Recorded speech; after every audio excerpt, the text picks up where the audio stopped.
بسم اللہ الرحمن الرحیم۔ السلام علیکم پیارے دوستو، آج کی اس ویڈیو میں ہم آپ کو ایک ایسا دردناک واقعہ بتانے والے ہیں جسے سن کر آپ کی آنکھیں بھر آئیں گی۔ دوستو، یہ واقعہ ایک نیک عورت کا ہے۔ حضرت جعفر بن صادق فرماتے ہیں کہ بنی اسرائیل کا ایک شخص سفر پر جانے لگا۔ اپنے بھائی سے وعدہ لیا کہ تم میری بیوی کی خدمت اور دیکھ بھال کرو گے۔ اس نے بھی اقرار کر لیا اور یقین کراتے ہوئے کہا، بھائی جان، آپ بے فکر ہو کر سفر پر جائیے، آپ کو کسی قسم کی کوئی شکایت نہ ملیں گی، میں ہر طرح سے آپ کی زوجہ کا خیال رکھوں گا۔ چنانچہ وہ شخص مطمئن ہو کر سفر پر روانہ ہو گیا۔ اس نے اپنی بھابھی کے ساتھ رہنا شروع کر دیا، لیکن عورت کے حسن و جمال نے اس کی آنکھوں پر غفلت کا پردہ ڈال دیا۔ وہ آدمی اپنی ہی بھابھی پر عاشق ہو گیا اور اپنے بھائی سے کیے ہوئے وعدے کو توڑ کر اس کی بیوی کو اپنے ارادے سے آگاہ کرتے ہوئے گناہ کی دعوت دی۔ وہ عورت پاک دامن اور با حیا تھی۔ اس نے انکار کر دیا، لیکن جب بدبخت دیور اپنی کوشش میں ناکام ہونے لگا تو دھمکی دیتے ہوئے کہا، اگر تم نے میری بات نہ مانی تو میں تمہیں ہلاک کر دوں گا۔ عورت نے کہا، اللہ کی قسم، میں تمہاری گناہ پر دعوت کبھی قبول نہ کروں گی، تم جو چاہے میرے ساتھ کر لو۔ پاک باز عورت کے ایمان افروز اور ضرورت مندانہ انداز کو دیکھ کر وہ شخص خاموش ہو گیا۔ لیکن جب اس کا بھائی سفر سے واپس آیا تو وہ کہنے لگا، میرے بھائی، جانتے ہو تمہاری بیوی نے تمہارے جانے کے بعد کیا کیا ہے؟ سنو، وہ مجھے بدکاری کی دعوت دیا کرتی تھی۔ توبہ توبہ، وہ تو بڑی بد چلن ہے، اس نے تمہارے جانے کے بعد نہ جانے کیا کیا کیا ہے۔ بھائی کی یہ باتیں سن کر اسے بہت غصہ آیا۔ اس نے کہا، جانتے ہو تم کیا کہہ رہے ہو؟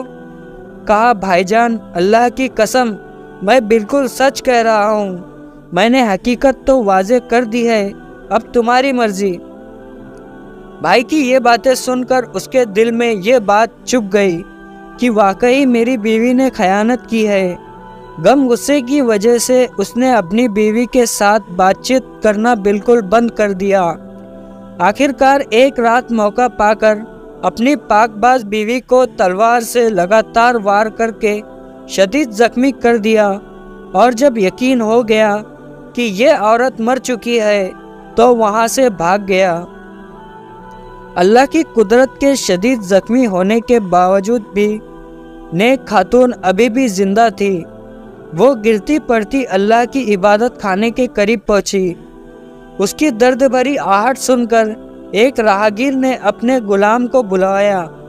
دونوں اسے اٹھا کر عبادت خانے میں لے آئے۔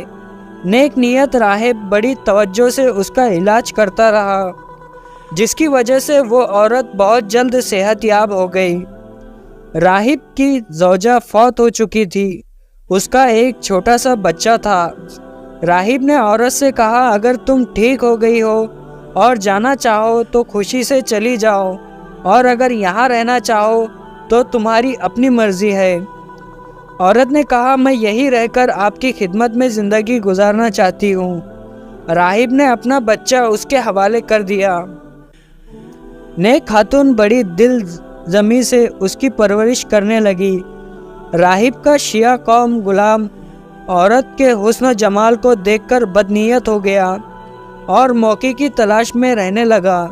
ایک دن اس نے اپنی نیت بد کا اظہار کرتے ہوئے اس پاک باز عورت کو بدکاری کی طرف بلایا اور کہا، با خدا، یا تو میری بات مان لے اور میری خواہش پوری کر دے، ورنہ میں تجھے ہلاک کر دوں گا۔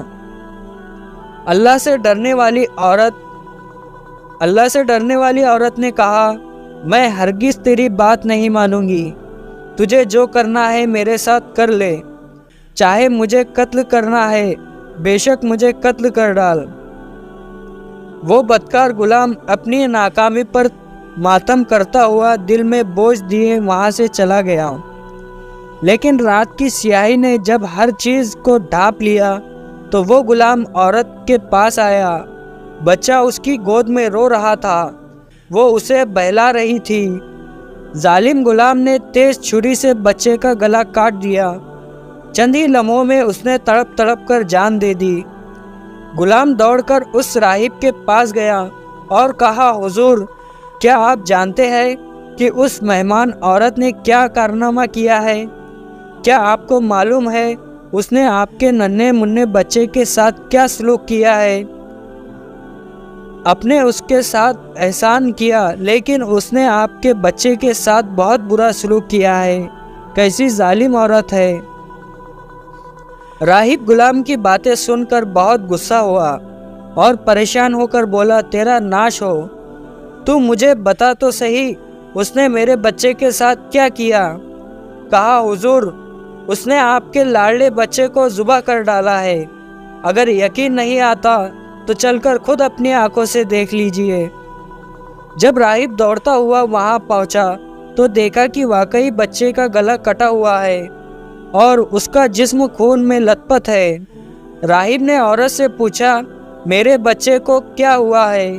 عورت نے کہا، میں نے اس کے ساتھ کچھ نہیں کیا ہے، بلکہ آپ کے غلام نے مجھے گناہ کی دعوت دی، اور جب میں نے انکار کیا تو اس شخص نے بچے کو ہی قتل کر دیا۔ میں اس معاملے میں بالکل بے قصور ہوں۔ راہب نے کہا، اللہ کی بندی، تو نے اپنے معاملے میں مجھے شک میں ڈال دیا ہے۔ اب میں نہیں چاہتا کہ تو میرے ساتھ رہے۔ یہ 50 دینار لے اور جہاں تیرا جی چاہے چلی جا۔ یہ دینار تیری ضرورت میں کام آئیں گی۔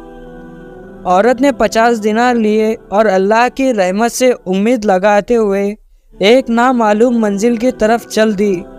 ایک بستی کے قریب گزری تو دیکھا کہ مجمع لگا ہوا ہے اور ایک شخص کو پھانسی دی جا رہی ہے۔ بستی کا سردار بھی وہی موجود تھا۔ عورت سردار کے پاس گئی اور کہا، کیا ایسا ہو سکتا ہے کہ تم مجھ سے 50 دینار لے لو اور اس شخص کو آزاد کر دو؟ سردار نے کہا، لاؤ، رقم میرے حوالے کر دو۔ عورت نے 50 دینار دیے تو سردار نے قیدی کو رہا کر دیا۔ وہ قیدی اس پاک باز عورت کے پاس آیا اور کہا، میری جان بچا کر تو نے جو احسان کیا ہے، آج تک کسی نے مجھے پر ایسا احسان نہیں کیا۔ اب میں تیری خدمت کرتا رہوں گا یہاں تک کہ مجھے موت آ جائے۔ چنانچہ وہ شخص اس عورت کو لے کر ساحل سمندر پر پہنچا۔ کشتی چلنے کو ہی تھی، دونوں کشتی میں سوار ہو گئے۔ عورت کا حسن و جمال دیکھ کر سارے مسافر حیران رہ گئے۔ وہ عورتوں والے حصے میں جا کر بیٹھ گئی۔ لوگوں نے قیدی سے کہا، یہ حسین جمیل عورت کون ہے؟ اس بدبخت نے کہا، یہ میری لونڈی ہے۔ کشتی میں موجود ایک شخص نے، جو اس عورت کے حسن و جمال میں گرفتار ہو چکا تھا، اس نے کہا، کیا تم اپنی لونڈی مجھ سے بیچو گے؟ تو اس نے کہا، میں اسے بیچنا نہیں چاہتا، کیونکہ یہ مجھ سے بہت زیادہ محبت کرتی ہے۔ جب اسے معلوم ہوگا کہ میں نے اسے بیچ دیا ہے، اسے میری طرف سے بہت تکلیف پہنچیں گی۔ میں نے اس سے وعدہ لیا ہے کہ میں اسے کبھی نہیں بیچوں گا۔ مسافر نے کہا، تو مجھ سے منہ مانگی قیمت لے لے اور خاموشی سے یہاں سے چلا جا۔ تجھے کیا ضرورت ہے کہ تو اسے بتائے؟ لالچی اور احسان فراموش دھوکے باز قیدی نے مال کی لالچ میں آ کر مسافر سے بہت سارا مال لیا اور کشتی سے اتر گیا۔ مسافر نے اس خرید فروخت پر تمام مسافروں کو گواہ بنا لیا۔ وہ نیک عورت چونکہ عورتوں والے حصے میں بیٹھی تھی، اس لیے اس معاملے سے بالکل بے خبر رہی۔ جب مسافر کو یقین ہو گیا کہ اس کا مالک جا چکا ہے، اب واپس نہیں آ سکتا، وہ عورت کے پاس گیا اور کہا، آج سے تو میری ملکیت میں ہو، میں نے تمہیں خرید دیا ہے۔ عورت نے کہا، خدا کا خوف کرو، تو نے مجھے کیسے خرید لیا، جبکہ میں آزاد ہوں اور آزاد کو خریدا نہیں جا سکتا اور کسی کے ملکیت میں نہیں ہوں۔ مسافر نے کہا، اب نہ تو تم اپنے مالک کے پاس جا سکتی ہو اور نہ ہی وہ پیسے واپس کر سکتی ہو جو تیرے مالک نے مجھ سے لیا ہے۔ میں نے مال کثیر دے کر تجھے خریدا ہے، اور تمام مسافر اس بات پر گواہ ہے۔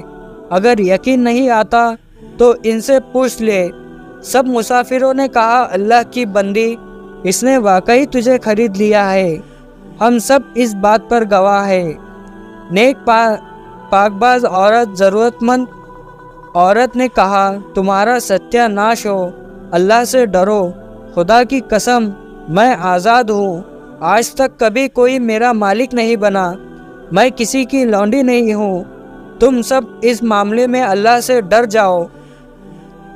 لوگوں نے اس مسافر سے کہا کہ یہ عورت اس طرح نہیں ماننے والی، اس کے ساتھ جو سلوک کرنا ہے کر ڈال، خود ہی مان جائے گی۔ یہ سن کر مسافر اس کی طرف بڑھا۔ جب اس مظلومہ کو اپنی عزت کا خطرہ محسوس ہوا تو اس نے کشتی والوں کے لیے اللہ سے بد دعا کر دی، اور فوراً کشتی ان سب کو لے کر ڈوب گئی۔ سب کے سب غرق ہو گئے، اور کشتی کے تختے پر عورت کے سوا کوئی بھی زندہ نہ بچا۔ وہ عید کا دن تھا۔ بادشاہ اپنی رعایا کے ساتھ ساحل سمندر پر آیا ہوا تھا۔ تمام لوگ خوشیاں منا رہے تھے۔ جب بادشاہ نے کشتی کو ڈوبتا دیکھا تو فوراً اپنے غلاموں کو حکم دیا کہ جلدی سے کشتی والوں لوگوں کی مدد کو پہنچو۔ سپاہی جب وہاں پہنچے تو اس نیک عورت کے علاوہ وہاں کوئی زندہ نہ ملا۔ وہ اسے لے کر بادشاہ کے پاس آ گئے۔ بادشاہ نے حقیقت حال دریافت کرتے ہوئے نکاح کا پیغام دیا، لیکن اس عورت نے یہ کہہ کر انکار کر دیا کہ میرا قصہ بڑا ہی عجیب و غریب ہے، میرے لیے نکاح کرنا جائز نہیں ہے۔ بادشاہ نے جب یہ سنا تو اس کے لیے الگ سے ایک مکان بنا دیا، اور وہ اس میں رہنے لگی۔ رات دن گزرتے رہے، وقت کی گاڑی تیزی سے چلتی رہی۔ بادشاہ کو جب بھی کوئی اہم معاملہ پیش آتا تو اس پاک باز عورت سے مشورہ کرتا۔ اللہ نے اس کے مشورے میں ایسی برکت دی کہ ان پر عمل کر کے بادشاہ کو ہمیشہ کامیابی حاصل ہوتی تھی۔ اب بادشاہ کے نزدیک یہ پاک باز عورت بہت عظیم ہو گئی تھی۔ وہ اسے بہت بابرکت سمجھنے لگا، اور جب بادشاہ کی موت کا وقت قریب آیا تو اس نے اپنے تمام وزیروں، مشیروں اور رعایا کو جمع کر کے کہا کہ اے لوگو، تم نے مجھے کیسا پایا؟ سب نے ایک زبان ہو کر جواب دیا، اللہ کی قسم، اللہ آپ کو اچھی جزا عطا فرمائے، آپ ہمارے لیے رحیم باپ کی طرح ہے۔ بادشاہ نے کہا، اے لوگو، اب توجہ سے میری بات سنو۔ تم نے محسوس کیا ہوگا کہ ہماری نیک سیرت مہمان خاتون، ان کے مشورے کی بدولت ہمارے ملک کا نظام بہت بہتر ہو گیا ہے۔ میں نے اسے اپنے ہر فیصلے میں بابرکت پایا ہے۔ میں تمہارے لیے ایک تدبیر کرنا چاہتا ہوں۔ لوگوں نے تجسس بھرے انداز میں کہا، عالی جناب، آپ حکم فرمائیے، آپ کیا کہنا چاہتے ہیں؟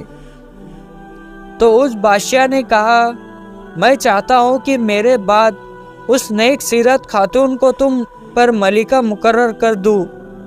اس رحیم بادشاہ کے حکم پر لبیک کرتے ہوئے سب نے یہ کہا، عالی جناب، جیسا آپ چاہتے ہیں انشاءاللہ ویسا ہی ہوگا۔ چنانچہ بادشاہ نے اس نیک سیرت عورت کو پورے ملک کی سلطنت عطا کر دی، اور اس کی وفات ہو گئی۔ ادھر اس عورت نے ملکہ بنتے ہی اعلان کر دیا کہ پورے ملک کے لوگ بیعت کے لیے جمع ہو جائے۔